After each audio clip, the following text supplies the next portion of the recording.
Okay, starting a new unit, we are going to be graphing exponential growth functions. So again, we should kind of know what an exponential function is. It's anything to the power of x. And the exponential growth function is kind of in the term y equals a times b to the x, where a can't equal 0. B is a base of a positive number other than 1. And if a is greater than 0 and b is greater than y, then we'd call this an exponential growth function. B is called the growth factor. And I guess the simplest type of growth function is just y equals b to the x. That would be if a equaled 1. So if we look at this right here, again, parent function, this is kind of what our standard growth function will look like. We have x is 0, y is 1, and then as b, depending on what b is, that's going to determine how fast or slow our graph is growing. Notice that we do have an asymptote here. So again, what does that word mean? That means that the graph will never pass this point. The graph will never go below that x equals 0 line. So again, if you think about your domain is like your x values, range is like your y values. So our x values could be any number going left or right. Our graph goes infinity to the negative infinity to the left, positive infinity to the right. Our graph goes from 0 all the way to infinity, but it's never going to be negative. So that's why our y values are greater than 0. So if we wanted to say, do an example, and we said y equals 2 to the x. So again, I think the easiest way to kind of start graphing some of these is to make a table. So if I plugged in negative 2 into my equation, y equals 2 to the negative 2, that's equal to 2 to the squared, which is 1/4. So I'm going to get 1/4, 1/2, 1, 2, 4. If we did one more, that would be 8. So again, as I went through and graphed this, it would look something like, okay, here's negative 1, negative 2, 1, 2, 3, 4, 5, 6, 7, 8, 1, 2, 3. When x is negative 2, y is 1/4. When x is negative 1, y is 1/2. When x is 0, y is 1. When x is 1, y is 2. When x is 2, y is 4. When x is 3, y is 8. So you can see it continues to get flatter and flatter and flatter on the right side, never crossing my asymptote. And then it does get, it increases as we move to the right.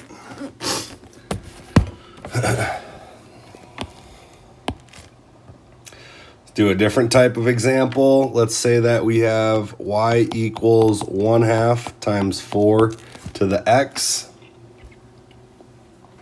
So again, just kind of thinking about how this, how my graphing or how my function is going to work. I'm going to say, all right, I like to choose 0. So again, if I plugged in a 0, if I made a table, got x, I got y, I'm going to start by choosing 0 because that's usually pretty easy. 4 to the 0 power is 1. So 1/2 times 1 gives me 1/2. Anything to the power of 0 equals 1. And then if I plugged in a 1, so again, 0s and 1s are usually pretty easy for us to plug in. 4 to the first is 4. 4 times 1/2 is 2. So you need at least 2 points. You may want to plug in more just again so you can get a more accurate picture. But if you can figure out how it kind of is moving from just a couple points, that is totally okay. So again, we said when x was 0, y was 1/2. When x was 1, y was 2. So I'm going to say that our graph is going up like this and decreasing down like this. Another different example, we have y equal negative 5 over 2 to the x. So again, I like to choose x's or zeros and ones. Again, those aren't the only numbers you can choose, but it often gives you a good estimate as to what you need to do. Negative 5 over 2 to the 0 power is 1. So this is going to equal negative 1 because of this negative on the outside. And then if I plugged in a 1, that's just going to give me negative 5 over 2. So if I were to graph this one, again, when x is 0, y is negative 1.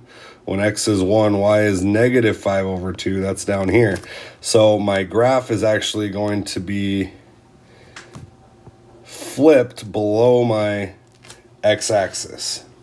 So this is the graph y equals negative 5 over 2 to the x. Yeah, you can't really see that.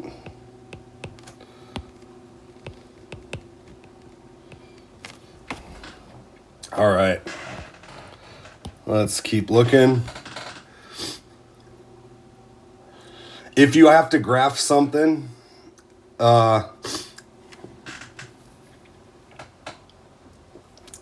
we will, so if we have to graph something, we may also have to state the domain and the range. So if I try to do that, I'm going to say, all right, let's graph y equals 4 times 2 to the x minus 1, and then minus 3 as well. So what we're kind of comparing everything to is kind of our base function, y equals a b x minus h plus k. And again, the things we're focusing on kind of in this section are h and k. So h moves it horizontally and k moves it vertically. So if we look at this example, we're originally going to sketch the graph y equals 4 times 2 to the x. This is our parent function, okay? So if I said, all right, if I want to graph, let's see here, 1, 2, 3, 4, 5, 6, 7, 8. So if I'm graphing y equals 4 times 2 to the x, my x is 0, y is 4. That's my first point. And then when x is 1, y is 8. So that's going to be up here. So again, what I'm kind of looking at is this is my parent function. And now we're going to graph the blue function. So what does this mean? This means that we are going to translate it. If I highlight this stuff, let's see here. X minus 1 horizontally and then negative 3 vertically. So it's kind of opposite because if we looked at our base function, it said x minus h.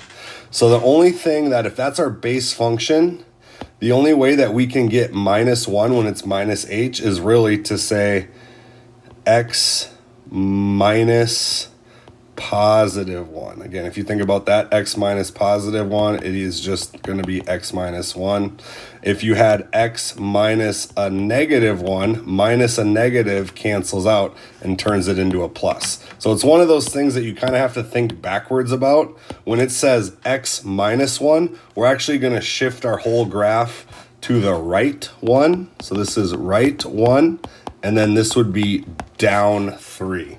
So I'm going to transfer these points over. I'm going to move this point, which was 0, 4. I'm going to move it to the right 1, and I'm going to move it down 3.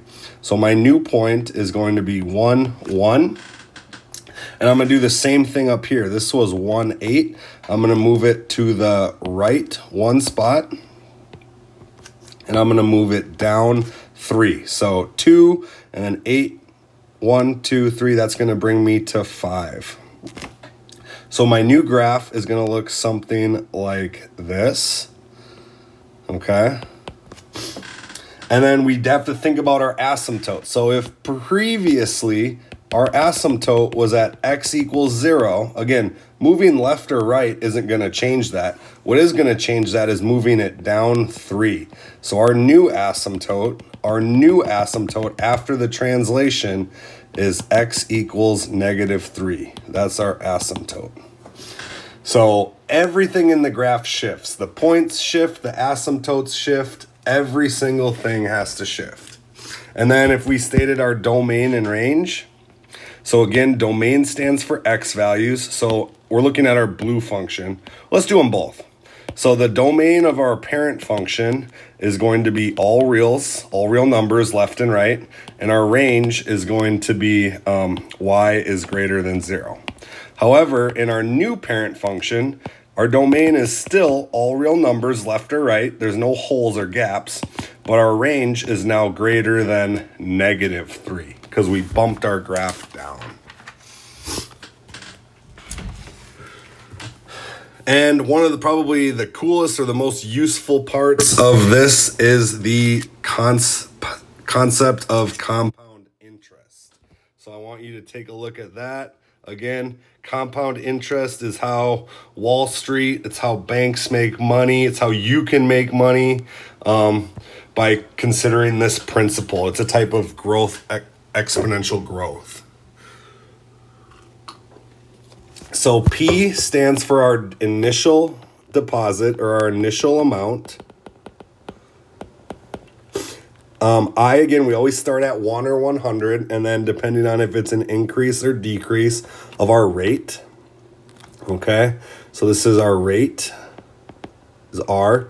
N stands for number of times compounded. So like, is it every 6 months? Is it every 2 weeks? Is it every month? Is it every year? Every 10 years? And then T stands for time, or how long. How long are you going to compound this? How long? Are you going to do it for 10 years? Are you going to do it for 5 years?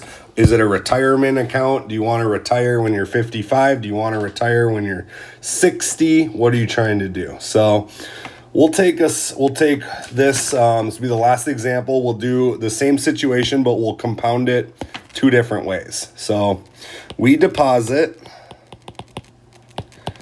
$4,000 in account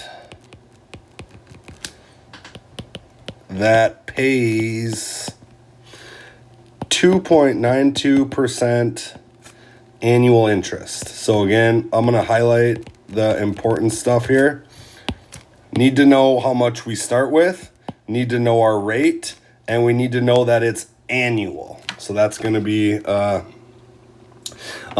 the balance after 1 year. So that's my time. Forgot the T. After 1 year, if the interest is compounded, and so we're going to compound it quarterly, and then we're going to compound it daily. So again, let's just figure out what we know. Our P, our initial amount, is 4,000. Our rate is 2.92%. What else do we have? N is annually, and or our N, because it's quarterly, excuse me. This is our N value right here. N equals quarterly, so there's 4 quarters in a year, and T stands for 1 because it was just 1 year. So if I use this equation, A equals P 1 plus R over N times NT. Plugging in what we know, I start with $4,000. My rate, I can't use a percent, so I do have to turn this into a decimal. So remember, to turn a percent to a decimal, you just move it over 2 spots. So this is 0.0292 over N was, in my first example, it's quarterly, so it's a 4. And then this is just 4 times 1, which is going to equal 4. So as we start to simplify, we get $4,000. 0.0292 divided by 4 plus 1 gives you 1.0073. 4 times 1 is 4. Again, do your exponents first. So if you compounded this quarterly, after 1 year, you got $4,118.09. That's not bad for having your money sit in an account and doing nothing with it. All right, second example, part B, is daily. So again, my principal doesn't change. My rate doesn't change. Again, this is a percent, so if we make it into a decimal, my n changes. Instead of compounding quarterly, we're going to compound daily, which has 365 days. So I'm going to use the same formula. I'm going to plug in what I know. 4,001 plus 0.0292 over 365 this time. And this is 365 times 1.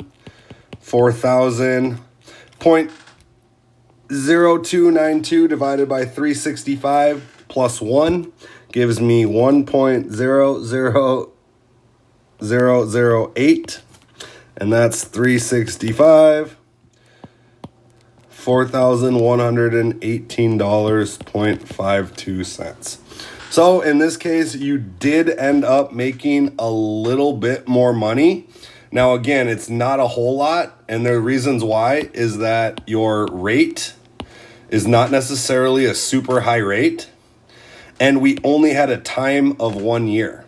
So if we would have did this over 10 years, over 20 years, you would see that the more times you compound it, the more money you're going to get. Right now, we're only talking a couple cents. But if you imagine that year after year after year after year, it's really going to build off itself.